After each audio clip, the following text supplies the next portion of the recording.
szépen, üdvözlök mindenkit ezen a kellemesnek induló vasárnapi napon. Sok arcot látok, akik már professzionális módon alkalmazzák az információs medicinát, tehát nekik igazából nem fog sok újat mondani, de azért nekik is igyekszek egy meglepetést tartogatni, de erre számítottam, érezték a érkezésüket.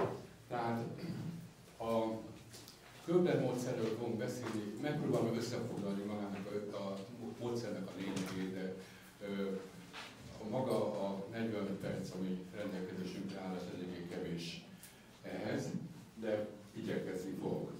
És ugyanakkor még nem fogok eltenni a eredeti céltól sem, hogy megmutassam a kerti gyógyászattal és a kínai akupunktúrával való kapcsolatát ennek a új módszernek, amennyiben újnak tekintető, hiszen Köbler most már 20 éve nincsen közöttünk, és azóta viszont ugye a világon terjed a módszer, a információs medicina, mint az egyik legegyszerűbb eszköz nélküli gyógyítási módszer.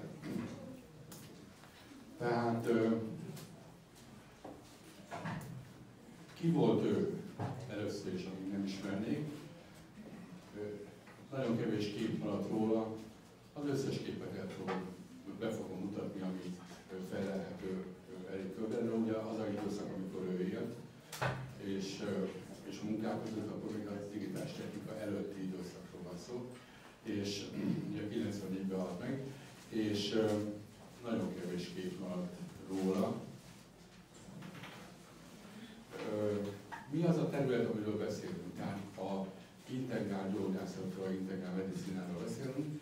Hogyha valaki a interneten beírja a integrál orvoslás kifejezést, ez a integrál medical vagy integrál medication kifejezéseket, akkor rengeteg találatot fog a Google jelezni. Érdemes ott elkalandozni olyan nevek alatt, mint Ken Wilber, aki az egész integrál szemléletnek az elindítója volt. Erről most többet nem beszélünk, tehát több 10-20 milliós találat fog megjelenni az integrál szemléletre. Nem az integrál több végződéssel jelenti, tehát nem arról van szó, hogy egy bizonyos módszer beintegráltunk a meglévő módszerek között, hanem ez egy egészen más szemlélet, mondom, és sokkal tágabb az értelmezése, mint mondjuk a komplementer, az alternatív vagy az integrált fogalomnak. Ennek az alapelvek szerint a orvoslás célja, hogy mindazon ismereteket befogadja és alkalmazza, melyek a betegek gyógyulását, az egészség megőrzését és a betegségek megelőzését segítik. A hátsó sorok miatt olvasni fogom a feliratokat, nagyon pici a vetítővászon. E cél érdekében nem tesz különbséget a keleti és a nyugati, a hagyományos és a természetgyógyászati módszerek között, összefüggő egészen tekinti az emberi szervezetet és a benne lejátszódó folyamatokat, mint egymással kapcsolatban lévőket vizsgálja. Diagnosztikai módszerek ennek megfelelően a teljes szervezetre terjednek ki, tehát ezek az alapelvek, a integrál szemléletnek az alapelvek, akik itt ülnek, és akik ma ezen a természetgyógyász fesztiválon részt vesznek, ezek a fogalmak, ezek nem tekinthetők újdonságnak, a holisztikus szemlélet, viszont hát ugye a világ az nem csak rólunk szól, hanem más szemléletű emberek is vannak, és más szemléletű megközelítése is vannak a dolgoknak, ami nem feltétlenül egyezik a miénkkel, de azért igyekszünk ezt terjeszteni. Egy-két megfogalmazás, általános megfogalmazás, nem a konkrét megfogalmazás, a Köblertől, amik így ránk maradt, a gondolkodásmódját akarom csak ezzel bemutatni. A betegség alapja az energiarendszerek megzavart egyensúlyi, ezek blokkádja, ez utóbbit a hiányos energiaellátás okozza. A vírusok, bacillusok, baktériumok mindig szimbiózisban élnek bennünk és velünk, csak akkor fordulnak ellenünk, ha energetikailag legyengül a szervezetünk. A következő, a gondolatok is energiák. Ezért a szív és tényezők is szerepet játszanak a betegségek kialakulásában és kezelésében. Gondoljuk bele, ezeket ő a 80-as évek végén mondta, ami most már lassan nekünk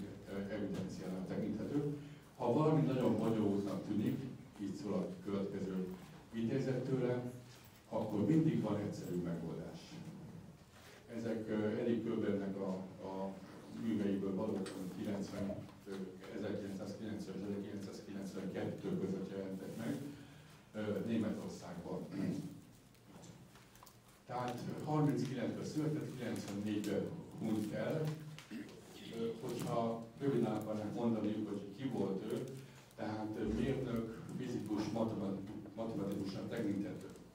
Ez azért nagyon lényeges, hogy honnan indult el.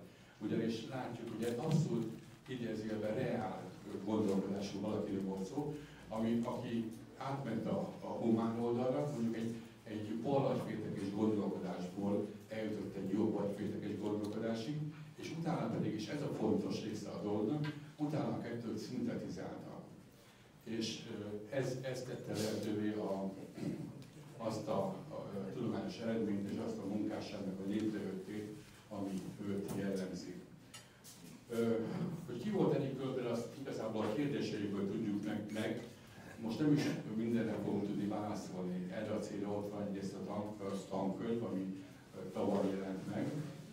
A másik pedig, hogy hát ez egy hosszabb dolog, hosszabb folyamatnak a elsajátítása, megértése. Tehát folyamatosan kérdezett és kereste a válaszokat. Ha meg akarjuk ismerni, akkor a kérdéseink keresztül tudjuk megismerni. Először is az első alapvető kérdés az volt, hogy amit látunk, az a valóság.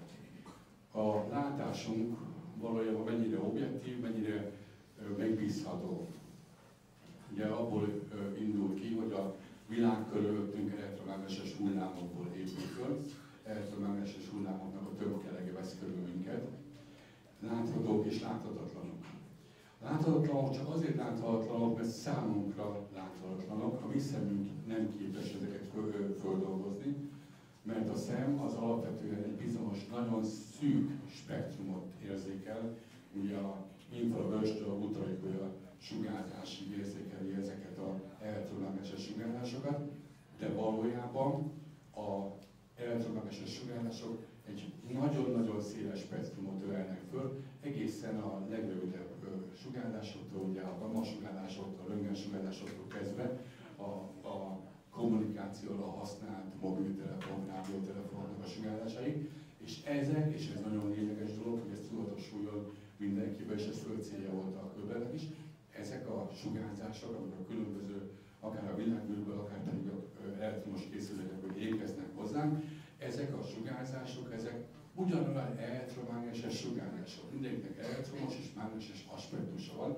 Ezek nem különböznek a színek azoktól a sugárzásoktól, amik színeket, formákat okoznak a mi retinánkban, és aztán utána úgy érzékeljük őket.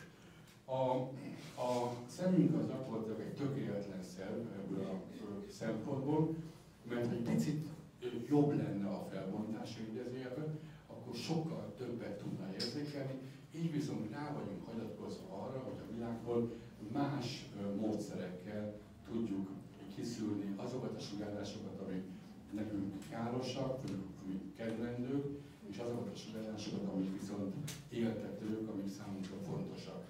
Ez az egyik alap felvetése. A következő kérdése az volt, hogy a színeknek, a geometriai formáknak, a hangoknak, a ritmusoknak milyen hatása van a szervezetre. És ezt nem csak ilyen ezoterikus értelemben tette föl, hanem mindig a tudományos hátterét, a hullámelméletét, a fizikai összefüggéseket is kutatta, és vizsgálta.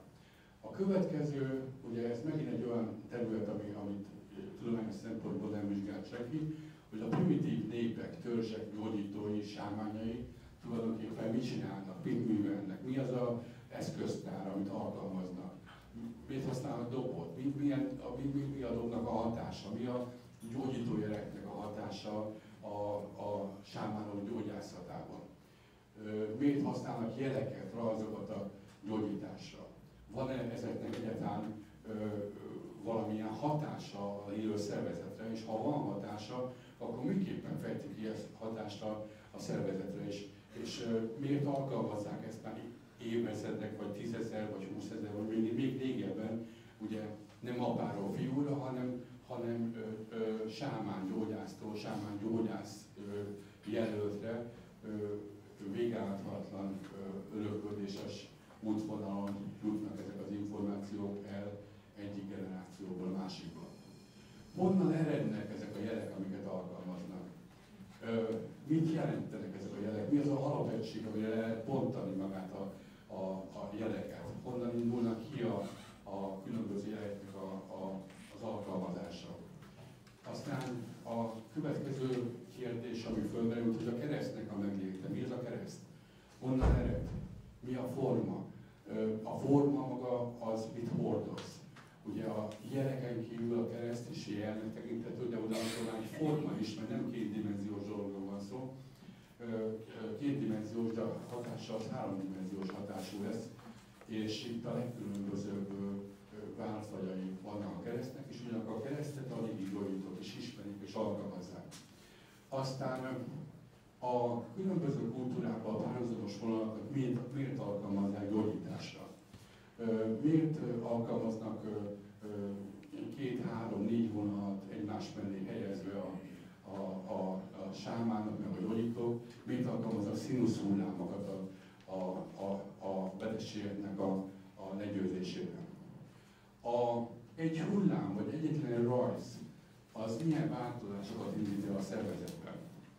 Ezek voltak a következő kérdései, és ugye ez nem csak teoretikusan és ezoterikus szempontból, vagy holisztikus megközelítésből, hanem mindig kereste ennek a hullám, ennek a fizikai magyarázatát és ennek a hullámtani elméletét. És a következő, hogy ha megvannak ezek a gyógyító jelek, és itt látjuk a jobb oldalon ezeket az alap jelkészleteket, ugye egyes vonalak 1-től 9-ig, illetve a kereszt, a hullámvonal, a színusz hullám, meg az Y. Ha ezek az alapgyógyító jelek, amiket alkalmaznak a különböző kultúrában, és alkalmazhatunk a betegségeknek a megelőzésére, a betegségek gyógyítására, akkor ez hogyan állítható rendszerbe? És egyáltalán rendszerbe állíthatóak. Ugye beindult nála a matematikus, fizikus és a elektromérnök gondolkodásmód, hogyha valami van, valami összeáll, akkor az összeáll biztosan egy rendszerre is. Aztán a következő kérdésfelvetése az volt, hogy az áramlás, a feszültség és a különböző elektromágneses hullámoknak a megértés, azoknak a koherenciája. A koherencia azt jelenti, hogy egyneműséget jelent, hogy a koherens sugárzás az, ami például a lézersugárzás, vagy például a idegingerőeknek a továbbítása, az is egy koherens hullám, a akupunktur csatornában folyó csí az is koherens jellegű. Tehát vannak ilyen adekvát sugárzások, elektromágneses sugárzások. Az a koherencia mit jelent az élőszervezet szempontjából? Hogyan jön létre a kommunikáció? Milyen kommunikációs útvonalakat tud kiépíteni ezáltal az élőszervezet a egyes részeivel, illetve az egyik élőszervezet a másik élőszervezettel. A következő kérdése az volt, hogy hogyan, miként hihető el egy olyan szervezet, mint egy élőszervezet, mint az embernek a szervezete, ami egy termodinamikai nyílt rendszernek tekinthető, megint csak fizikai fogalmakról van szó, ami azt jelenti, hogy a külső hatásokkal együtt vizsgálható sohasem önmagában, és mindig a külső hatások határozzák meg az egyednek a működését, az életét, a betegségét, a jelenét és a jövőjét, és hogy a fizikának a legújabb irányzata, úgy megint előjön belőle a fizikus, a káoszfizika, az mennyire határozza meg az élőszervezetnek a működését. A káoszfizikának a működésében leírható el az emberi szervezetben végbemenő folyamatok, illetve a káoszfizikára jellemző apró változásokkal, nagy változásokat tudunk létrehozni, elmélet, az mennyire alkalmazható az emberi szervezetre. A következő kérdés az volt, hogy mit tekintetünk élőnek. Hol lehet meghúzni a határvonalat az élő és az élettelen között? Vajon, hogyha valami önálló elektromágneses sugárzással rendelkezik, az tekinthető élőnek, vagy az még nem tekinthető élőnek, hogyha egyfajta homogén elektromágneses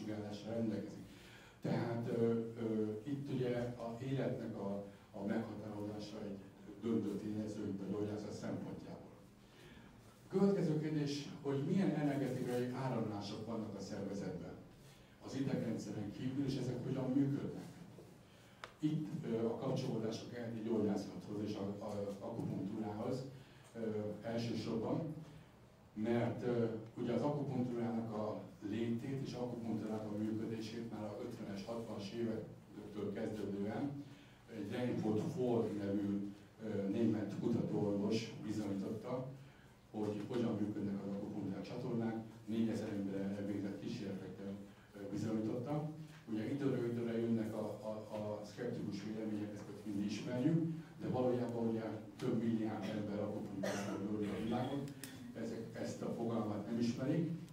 Viszont ugye ennek a működése, hogy valójában mi működik, mi fut a akupunktúrák csatornából, mi az az energia, ami ott megy. Azt tudjuk, hogy van egy aspektus, ami fizikai, feszültséggel, áramerősséggel, ellenállással jellemezhető, viszont még mindig van valami, amit nem tudunk, és ez a része az a bizonyos chi, amiről mindenki hallott, aki itt ül a teremben, és ennek a miben léte foglalkoztatta, és ennek megint csak elektromágneses aspektusai, mert ugye minden elektromágneses hullámnak tekinthető. Aztán a következő kérdés az volt, hogy hogyan működik az akupunktúra. Hogyan működnek a mikrorendszerek, és hogy léteznek-e a csakrák. A csakráknak az energiája, a csakráknak a elektromágneses kisugárzása, azoknak a feltöltődése, kapcsolata a szervezettel, kapcsolata a külvilággal, a kommunikációs csatornáknak a megléte, megint csak tudományos szempontból.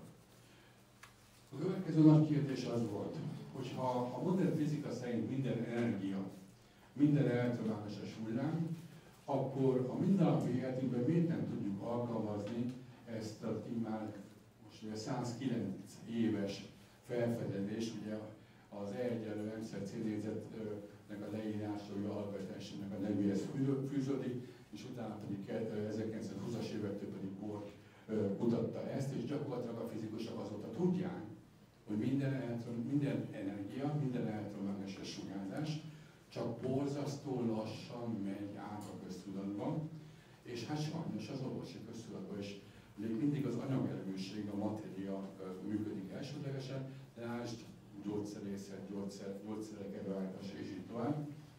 Aztán a következő kérdés az volt, hogy a mindent átható elektromágneses hullámok a gyógyító jelek alkalmazásával felhasználhatók-e diagnosztikára és terápiára, és itt, amiről beszéltem egy pár diával előtte, hogy rendszerbe állítható gyakorlatilag az egész jelgyógyászat, és itt a jobb oldali négyzőletes ábrán látható gyakorlatilag a rendszer maga, tehát a megfelelő adott területnek az elektromágneses kisugárzása, és annak a változása különböző betegségek, gyulladások, fájdalmak hatására, illetve az azt kompenzáló gyógyítójeleknek az alkalmazása, amit gyakorlatilag elektromágneses hullám beütelt, antennaszerűen gerjesztenek és juttatnak be a szervezetben.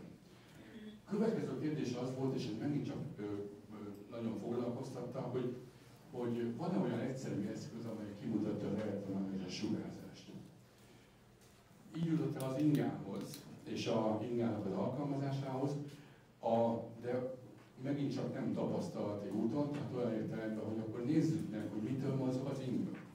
Ugye az volt az a probléma az inga alkalmazásával, hogy évezredek óta alkalmaznak. Hát gondoljunk arra, hogy a víznek a keresése a különböző radiesztéták alkalmaznak, a pálcás embereknek a múltja, hogy honnan ered az egész, nagyon régi történet maga az inga alkalmazása, de hogy ennek a tudományos leírása, ennek a hullám elmélete, a hullámtana, ez nem volt tisztázva, hogy mitől jön létre egyáltalán a ingának a mozgása. A következő kérdés az volt, hogy lehet-e olyan ingát készíteni, amelynek a válaszai mindig adekváltak. Ugye aki ingát használt, az tudja, hogy az ingát azt mindig be kell programozni, általában az ingákat, be kell programozni, meg kell kérdezni aznap, mindenki az igen, mindenki nem. És keresett egy olyan fajta struktúrát, olyan fajta ingát, amelyiknek a válaszai mindig igennek ami egyszer igen volt, és ami mozgás igent jelzett, és ugye ebben esetben ez a gyakorlatilag félkarú ingának, vagy vízszintes ingának tekinthető bioindikátor, ahogy ő nevezte, ezt alkotta meg, egy rendkívül érzékeny teflonszálból fölépített ingáról van szó. Itt az igen, vagyis a jó, az elfogadó, amikor a hullámok, valamiből vagy valakiből érkező hullámok konvergálnak hullámtan, konvergálnak, elfogadóak, akkor mindig vízszintesen mozog, és abban esetben, hogyha viszont ezek divergálnak, tehát valamilyen mértékű és visszamennék az előző órára, tehát valamilyen mértékű elmozdulás van az alaptól, az egészségestől, a inga mutatja, hogy eltérés van, akkor abban a pillanatban megváltozik az ingának a mozgása, függőlegesen fog mozogni, vagy jobbra köröz, balra köröz, itt pedig különböző mozgásokat mutat be, mint ahogy ezen a képen is látható, tehát egészen a vízszintes mozgástól kezdve a függőleges mozgásig, és ez egy 360 fokos koordinátorrendszert alkot, ahol követhetjük az ingának a különböző mozgásait, attól függően, hogy mit érzékel, hogy azok a hullámok, amik érkeznek, azok a hullámok mennyire éltetőek, vagy pedig mennyire károsítják a szervezetünket, vagy a személyünket. Aztán a következő kérdése az volt, hogy az életünket az elviselhető és elviselhetetlen energiák, sugárzások határozzák meg, akkor a földsugárzás hova tartozik. És ez megint egy külön terület, amit kutatott és vizsgál, a különböző földsugárzások hatása a szervezetre, kezdve a Hartmanntól körén keresztül lejvonal, és a vízreknek a hatása, a geopátiás hatások, meg hasonlók. A következő kérdés, hogy a földsugárzások hatását hogyan lehet kivédeni. Mi az a jelkombináció alak-forma nyelv, amivel meg lehet szüntetni, vagy befolyásolni lehet az életünket meghatározó földsugárzásoknak a káros hatását. A következő kérdés az volt, hogy ha a betegségeinket kórokozók okoznák, sok esetben kórokozók okoznák, ugye nem minden esetben, itt a CS-től teljesen nem beszélünk, akkor az egyes kórokozóknak az elszaporodása miért következik be? Hogyan lehet befolyásolni a szervezetbe került baktériumoknak, vírusoknak a szaporodását, hogyan tudom megakadályozni azoknak a szaporodását, ha már bekerültek a szervezetbe. És a következő ehhez kapcsolódó rész, hogy megint csak népbetegségen tekintető a különböző gombáknak a megléte, bejutása a szervezetbe és a élőzsékén való léte, hogy a testbe elszapolt gombákkal, a különböző mikrobis fajtákkal mit lehet tenni, hogyan lehet befolyásolni a létüket, meg lehet szüntetni a gombák által okozott például a kandidiázist, és hogyan lehet a életkörülményeiket radikálisan csökkenteni, hogy gyakorlatilag önmaguktól csökkentsék a meglévő mennyiségüket. A növényeket is vizsgálta, ugye egy hatalmas életművel állunk szemben, amit viszonylag rövid idő alatt hozott létre. A különböző növények és itt elsősorban a fáknak a hatása az emberi szervezetre. Ezt is tudtuk már régen, hogy a különböző növényeknek, mint élő szervezetek hatnak az emberi szervezetre, és ezeknek a működése és elektromágneses sugárzása hogyan hat az élő szervezetekre. A következő terület pedig még Masaru Emoto-nak a megjelenése előtt foglalkozott a vízzel és a víznek a speciális tulajdonságaival, a víz anomáliáival, és a víz anomáliák alapján pedig a információs víznek a alkalmazásával és az információs víz készítésének a technikáival.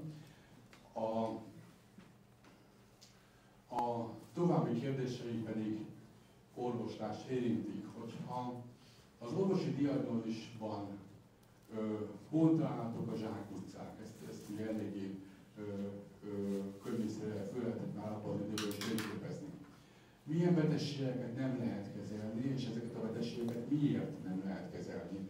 a hagyományos olvasás szerint. Miért vannak krónikus betegségek?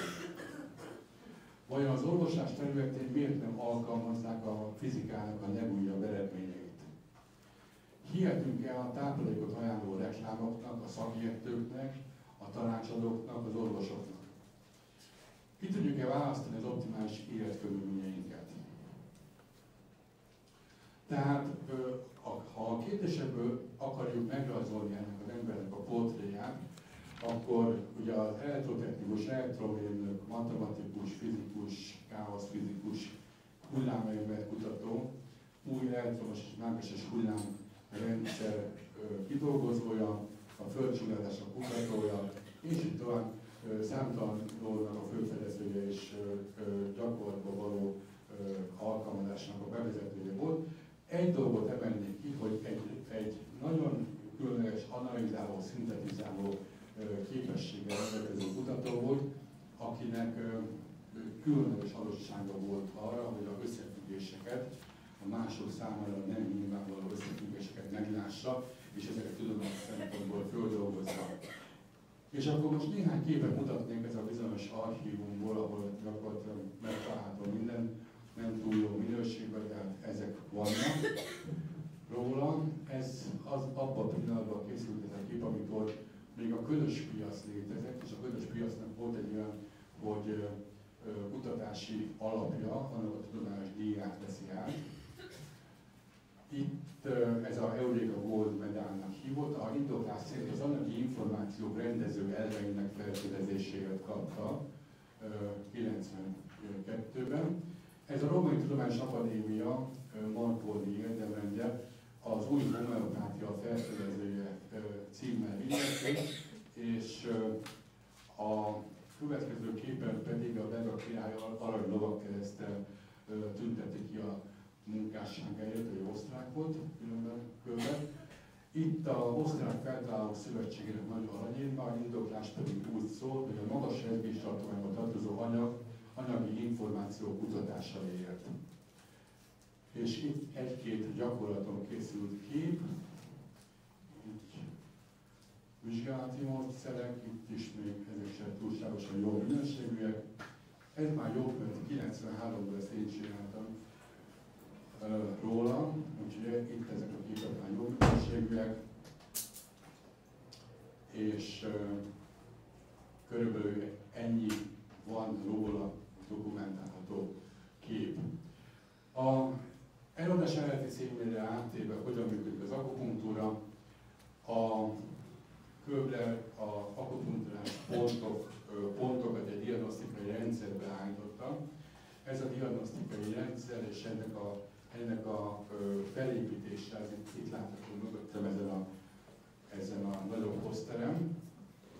És ennek a lényege az, hogy egy viszonylag gyors, egyszerű módszerrel az egész szervezetnek a szervrendszerének és a működésének az alapátvilágítását, tehát egy diagnosztikai módszerről van szó. Érdekessége az egész módszernek, hogy egyrészt rendkívül gyors, viszonylag eszközigénytelen, tehát semmifajta különösebb elektromos és egyéb diagnosztikai módszert nem igényel, és a különlegessége az is, hogy az akupunktúrás pontoknak a rendszerét és pontokat használja föl a diagnózisnak a felállítására. Például ugye egy pontot emelnék ki ebből az egész rendszerből, hogy a csuklónak, a tenyérnek a belső területén van a tenyér közepe, vagy tenyér paota, Langong, kínai névvel illetett szígulok meridiánnak a pontja. Ezt hívják különben ismertebb nevén szolárplexusnak is. A kínai leírás szerint ez hűti a szívet, szétozhatja a hőséget, kivezeti a szeret és a nedvességet. A Köbler meghatározása szerint belső gyulladás, emésztési problémák, a hőszabályozásnak a zavara. Látjuk a korrelációt, és a mikrorendszerekkel való kapcsolatot szeretném megmutatni egy példán keresztül, hogy például ugye itt a P1-nek nevezett terület, ez a tenyérnek a mikrorendszerét ismerők tudják, hogy ez a hasnyálménynek a vetülete a kéznek a művelykói párnáján. Ezt is felhasználja diagnosztikai célra a Köbler, és a a pankreász és a hasrendű állapotát mutatja a 4-es ponttal, tehát az előbbi a solar plexussal együtt, és ebből a kettőből diagnosztizálja a hasrendűnek az aktuális állapotát. Ami érdekesség itt az akupunktúrás pontok diagnózisában, hogy az egyes pontoknak a pontokat az ilyen ingával vizsgálja, ez a bizonyos vízszintes ingával, vagy bioindikátorral, és itt a válaszok a lényegesek. Mert hiszen a válaszok azok a vízszintes mozgástól a függőleges mozgásig, a jobbra forgató körtől a balra forgató körig terjednek, és ezáltal sokkal több információt lehet begyűjteni egy pontról, ezen keresztül pedig a háttérben működő szervről, vagy szervműködésről, mint amit valahogy is elképzeltünk volna, hogy ennyi információt ad nekünk egyetlen pontnak a vizsgálata. És ez a új homeopátia című füzetnek a kiadása 1993-ból, ugye a könyvet nem hagyott ránk Erik Köbel, hanem csak különböző írásokat, de most már tavaly óta az Információs Zsolítás című könyv Sági Mária és Sági Isvának a tollából már kapható, és magyar nyelven is kapható. Itt az olasz nyelvű változat, ami már megjelent, és az angol is gondolom, hogy egy-két hónapon belül megjelenik. Tehát az első ilyen könyv az magyar nyelvű volt, német nyelven sem jelent meg ilyen jellegű összefoglaló munka. És még egy dolgot szeretném mondani, hogy a Erik Köbel Társaságban tavaly, ugye idén május 7-én 20 évvel a Köbel halála után alakult meg. A társaságnak a célja, hogy Erik Köbel személyiségének a terjesztse, diagnosztikai, tesztelési és terápiás módszerek kutatása és bővítése, az inga, a bioindikátor minél szélesebb körül való elterjesztése, ismeretterjesztés, oktatás, tanácsadók és terapeuták képzése. A társaságnak van egy Facebook oldala, ott a legjobb információk fölelhetők. Nem véletlenül ugye ez a kép, ami a Facebook oldalt jellemzi. Tehát akik további információkat szeretne megtudni a társaságról, az ott látható, és ez az a kép, amit viszont azoknak mutattam be, akik már járatosak, vagy több tanfolyamon is részt vettek, mert azoknak információ, tehát ez egy személyre szóló információs kép, úgyhogy elnézést azoktól, akik még tanfolyamon nem vettek részt. Itt a bizonyos jelgyógyászat jelkészlet, a különböző jeleknek az alkalmazása, és azoknak a felépítése, amit a Köbel-féle jelgyógyászat alkalmaz. És itt pedig ugye ez mindenkinek egy egyszerű módszer. Ezen a ponton, tehát a hüvelykúj és a mutatónak a találkozása egy háromszöget képez ezen a területen, és a háromszögnek van egy bemélyedése. Ezt úgy is hívják, ez egy bemélyedés, mindenkinek ott van itt egy kis bemélyedés. A bemélyedés közepén helyezkedik el a vastagbél meridiánnak a 4-es pontja. Ez a vastagbél meridián 4-es pontja, a hüvelyk és a mutatói közötti háromszög, és ott van egy ilyen kis bemélyedés ezen a részen. A vastagbél meridiánnak a 4-es pontja, Hegónak is hívják ezt a pontot, és erre, hogyha a felső testfélen van valami fájdalom, vagy fejfájás, vagy pedig mondjuk fogfájás, vagy fülfájás, vagy bármi, ami a felső testfélen elhelyezkedik, akkor próbálja meg mindenki azt a módszert, hogy vagy egy színuszjelet rajzol rá, itt ez a kép látható, vagy egy színuszjelet egy vonallal, vagy egy színuszjelet két vonallal. Ez a hatás erősségét fokozza, attól függően, hogy milyen intenzív fájdalommal állunk szemben. Nem a színusz két vonallal kell próbálkozni, hanem a színusz egy vonallal, illetve színuszra csak először, az is képes már a fájdalmat csökkenteni és megszüntetni. Izületi fájdalomra ugyanúgy vonatkozik, nyakmerevségre ugyanúgy vonatkozik, vállfájdalomra ugyanúgy, könyökfájdalomra ugyanúgy. Tehát minden, ami a felső testfélen elhelyezkedő egy gyulladás vagy fájdalom, ez egy jelgyógyászatból alkalmazott jelkombináció. És akkor elérkeztünk ide a végére, és akkor most az valamit még a gyakorlatban is, ezen a ponton kívül.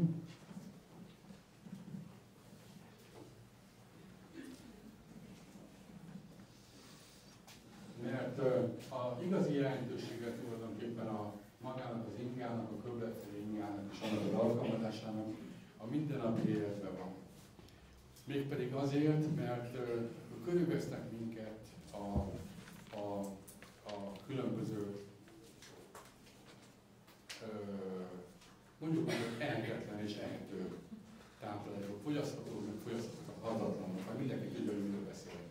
Rendkívül nehéz eligazodni a különböző táplálékok között, hogy mi jó nekem, hogy valóban az, amit kezembe veszek, az, amit nem akarok fogyasztani, az valóban jó nekem.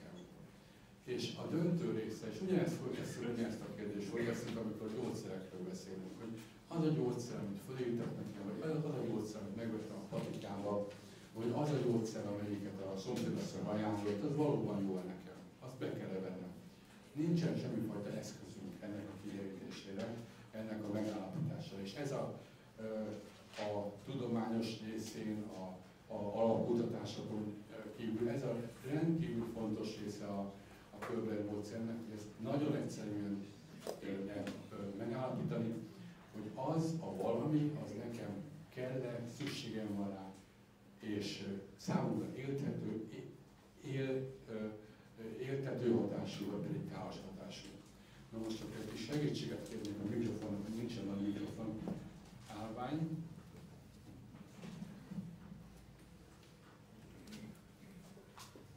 Tehát most fölkaptam reggel 2 gyümölcsöt. Mindegy, hogy miről van szó. Tehát lehet bármilyen biotermesztési gyümölcsről szól, lehet, hogy nekem nincs rá szükségem. Ugye ezt úgy lehet megállapítani, hogy megfogjuk a kezünkbe a gyümölcsöt, a gyógyszert, a kozmetikumot, a bal kezünkbe, mindig a bal kezünkbe, és a jobb kézben fogom az ingát. És abban esetben, hogyha az inga vízszintesen mozog, ez azt jelenti, hogy a hullámok, a 2 hullám, mert ennek a gyümölcsnek is van saját elektromágneses sugárzása. És nekem is van.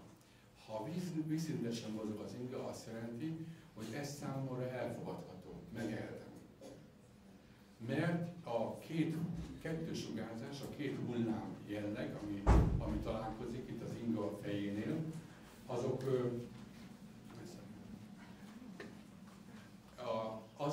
gyakorlatilag konvergálnak egymással, tehát éltetőek. Abban esetben a másik gyümölcsöt kiválasztom, ebben esetben viszont hát látjuk azt, hogy balra forgó mozgást végez. Ilyen esetben az elfogadható csak a vízszintes mozgása az ingának, ha balra forog, jobbra forog, vagy függőlegesen mozog, az azt jelenti, hogy számomra alkalmatlan táplálék. Számomra alkalmatlan gyógyszer, számomra alkalmatlan kozmetikum, számomra, ha tovább megyünk, számomra alkalmatlan ember. Viszont nem lehet a bal kézbe venni. Az embereknek a kiválasztásánál, ugye, ez most ez poénnak tűnt, de ez valóban így működik. Tehát én úgy gondolom, hogy mindentől mindenki működik a dolog. Ez ugye egyszerűen úgy történik, hogy a bal tenyér, mindig a bal kéz a energia felvevő. Ez a bal jobb energiának a működése. A köbbennél mindig a bal kéz a felvevő. Információs vízkészítésénél, mert rengeteg alkalmazás esete van. Egyszer rámutatunk a bal tenyérrel, hogy a bal kéznek a mutatójával az illetőre, és akkor megnézzük a páncélnak a mozgását. És milyen jó lenne ugye ez a módszer, mert tehát az úr, az nekem, az, hogy? De jó, vízszintesen mozog, de abszolút rendben van.